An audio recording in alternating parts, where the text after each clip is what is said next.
Here is the Crescendo Music Education Podcast, episode number 61.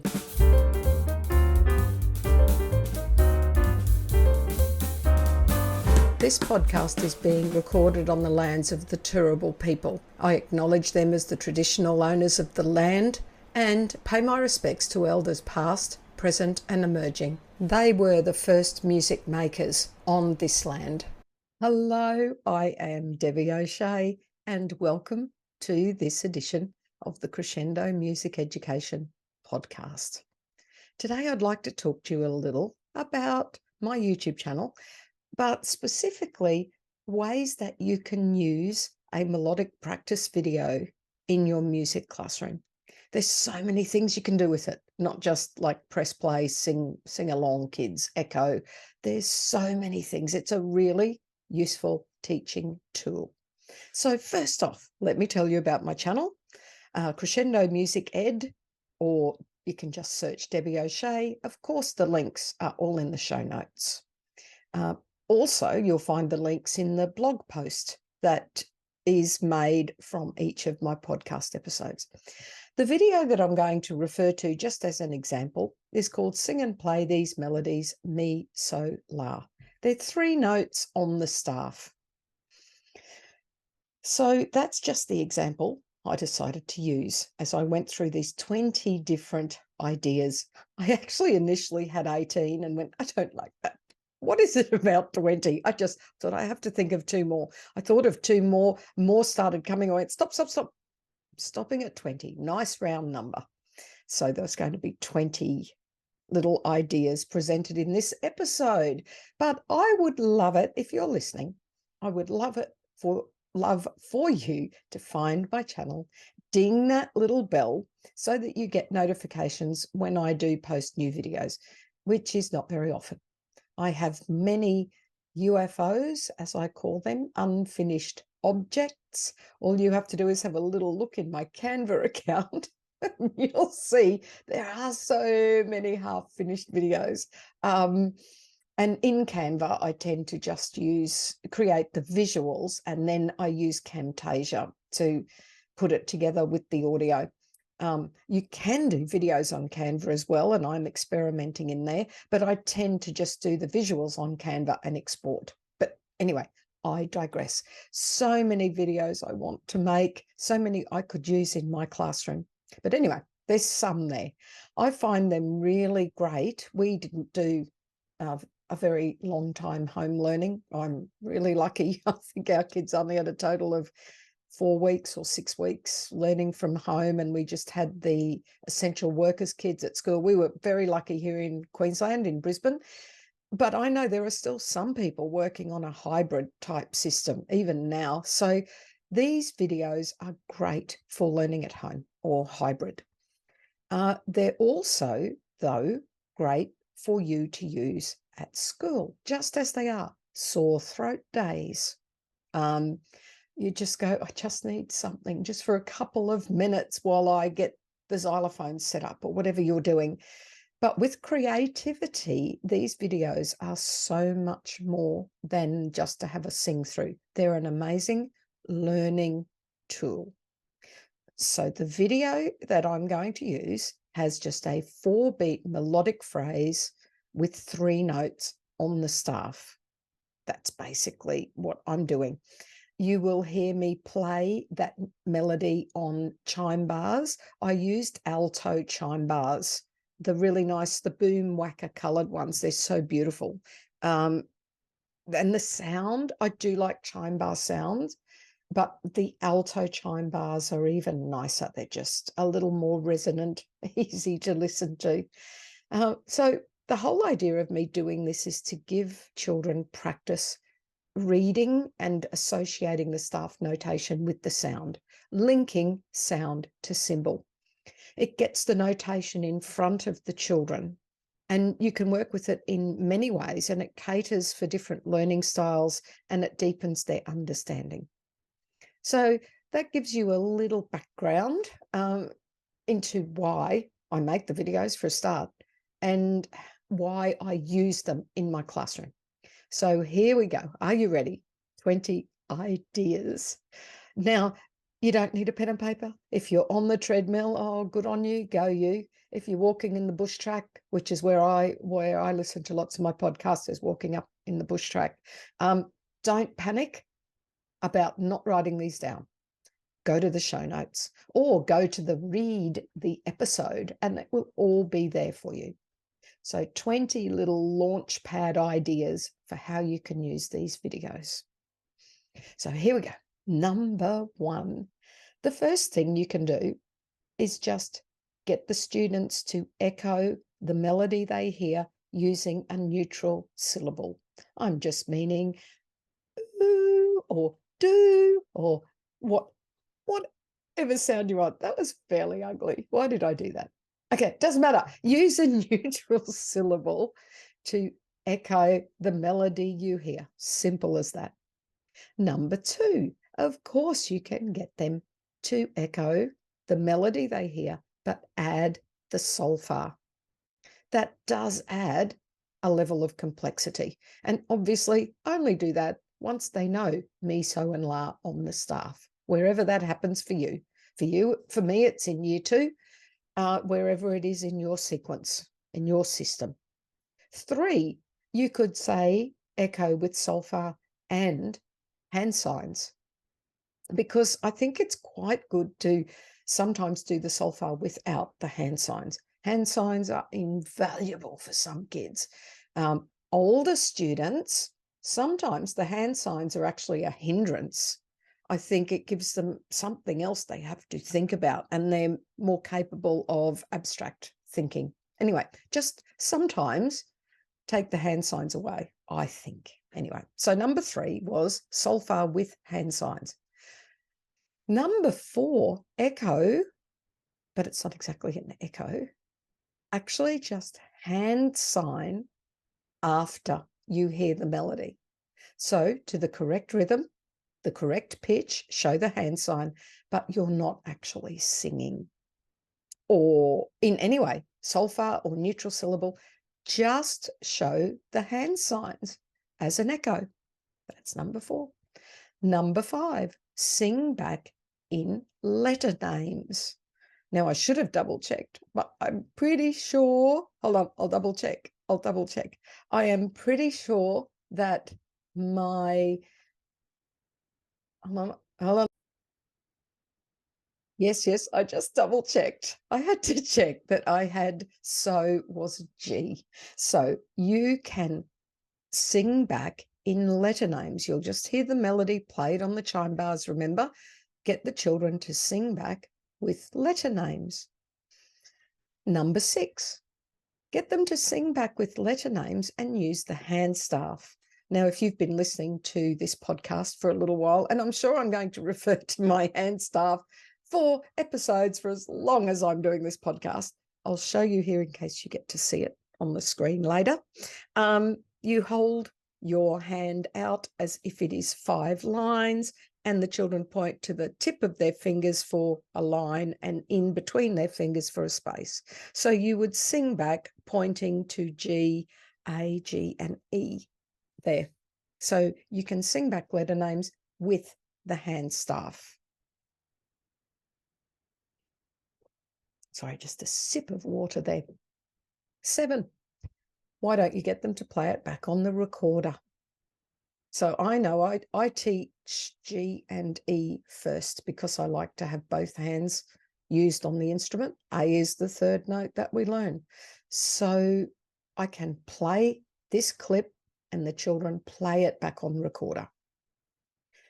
Tip 8, or way 8. It's not really a tip. The 8th suggestion, I'm doing really well, aren't I? The 8th suggestion is to just play it on tuned percussion. Xylophones, chime bars, glockenspiels, whatever you've got, play it back on tuned percussion. If you use something like chime bars for the really young kids, you could even just take out those 3 notes. Or on the xylophones, you could take off the bars or turn the bars upside down, the ones that you don't need. So play it back on tuned percussion. Number 9, you could sing it back with rhythm names, sing back the tars and TTs or whichever system you use, instead of Solfa or letter names. Why not? 10, you could play it back with Boomwhackers. You could even have the children divided in 3 groups, and here's some A's, some G's, and some E's, and they play it back like that. Lots of fun, and working together too. It's heaps of fun. All right, now we're getting on to some that are a little more challenging, but certainly possible. And I love trying some of these with the older kids. Just because it's got 3 notes doesn't mean you only have to use it with the younger children. Let's use it with the older kids as well. You know, professional musicians sometimes have to read 3 notes. It's okay. Do it with them. So number 11, I love this one.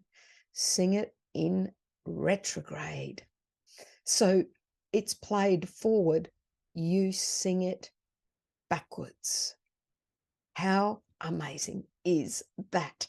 And do you know what? Even though this is only number 11, all of those things I've done so far, number 1 to 10, you can do every single one of those backwards.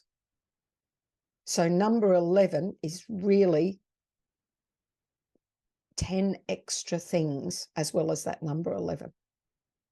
So in case you don't know what I mean, I think I'm explaining myself well, but you never know. Sing in retrograde on a neutral syllable. That was number 1. Sing in retrograde in Solfa. That was number 2.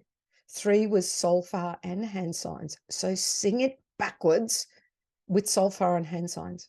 Play it backwards. So all of those things, the first 10, you can do it after 4 beats, but perform it backwards. How fun is that? All right, number 12. Half of the class could perform the 4 beats they've just heard backwards, while the other half sings it forwards. How fun! How fun is that? And you can, again, have your pick out of all of those things. Letter names, Solfa, playing, however you want to do that. So half class forward, half class backwards. Number 13, take turns in singing 1 note each, or you could go 1 beat each. So the quavers could be performed by 1 group. So do that. Start with a half a class. So number 13 is divide your class in half and take turns in singing 1 note at a time or 1 beat at a time, and try to create music from this. Don't turn it into a mechanical, ugly exercise. We try to join those notes, even though they're done by 2 different groups, together to make a melody. So that's in half class groups. Number 14, do the same activity, but with smaller groups. So small groups, or even down to 2 on a part, and you could go around the group. So small groups, and they have turns in singing 1 beat or 1 note. You could go, let's go to number 15, which is going around the class individually. And every child sings 1 beat or 1 note in echo. Lots of fun. And can I say, really difficult. So that's number 15.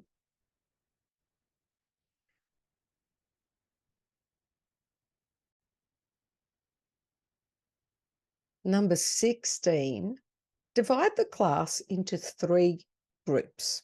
There's a me group, a so group, and a la group. They are only allowed to echo their pitch when it occurs in the pattern. That's really tricky and lots of fun. You could try that individually too. That would be fun. So 3 different groups. So each group now, instead of just having in turns like number 15, they just sing whatever note we're up to. They only perform their note when it appears in the melody. Number 17, combine with inner hearing the pitch elements. So we will perform what is read, but every time there is a so, we will use our inner hearing. Then next time through, every time there's a me, we'll use our inner hearing. Or you could use some letter names, but focus on pitch elements combining with inner hearing. Number 18, you probably guessed it, it's combining with inner hearing using rhythmic elements. So only sing the crotchets, only sing the quavers, that sort of thing. Number 19, press pause after hearing one of the examples, and then perform a combination of the ideas above. So you can choose, you might go, okay, I'm going to press pause. We're going to first sing it on a neutral syllable. We'll then sing it in Solfa with hand signs. Then we'll sing with letter names. Then you can play the next one. Or you might play it first, then sing it in Solfa, then sing it in rhythm names. Just a combination of any of the above things. So you could press pause and just focus on that one little motif that you've just heard. So it's giving the kids a bit of a head start because they've heard the pitches already. They've heard the melody. So that's 19. All right, now here we go. Number 20 is a bit of a challenge, but I think it's nice. So you have to create basically some flashcards that mention some of these things from my list. So one might just go Solfa, one might go letter names, one might say recorder if you're using recorder, or Boomwhackers, or rhythm names. So they say different things. And what you do during the playing of the melody, the first 4 beats, you hold up one of these flashcards, and that indicates to the students how they are to echo. So the first time they may have to echo in Solfa. You put that card down while they're listening to the next one, hold up rhythm names. They sing the rhythm names so that it's keeping them on their toes the whole time. And tricky because they're also looking at the staff notation, they're listening to the melody, and they're working out in their head how they're going to do whatever you ask them to do. All right, that is 20 ideas of ways that you can use a video already done for you. Video, just press play in your music classroom. I hope it's given you a whole lot of ideas that maybe you haven't thought of in this context. I know music teachers are incredibly creative and you all have fabulous ideas, but I am still hoping there might be something in there that you haven't thought of in this context.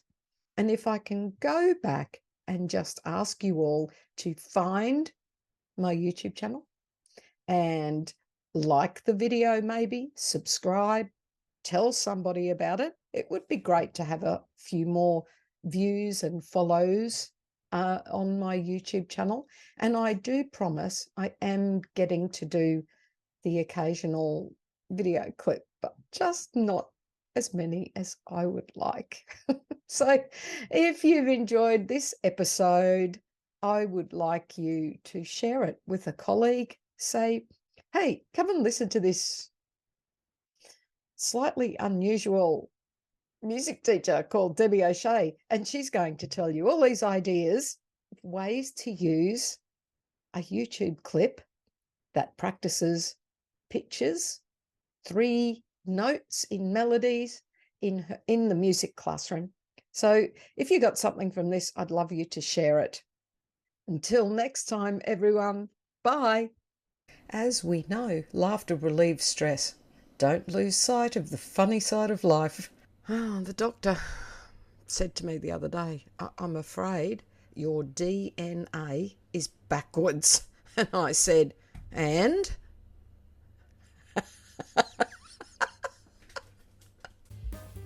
Thank you so much for watching our Crescendo Music Education podcast. For more information about all things crescendo, including membership and music education resources, visit us at crescendo.com.au. Don't forget to like and subscribe.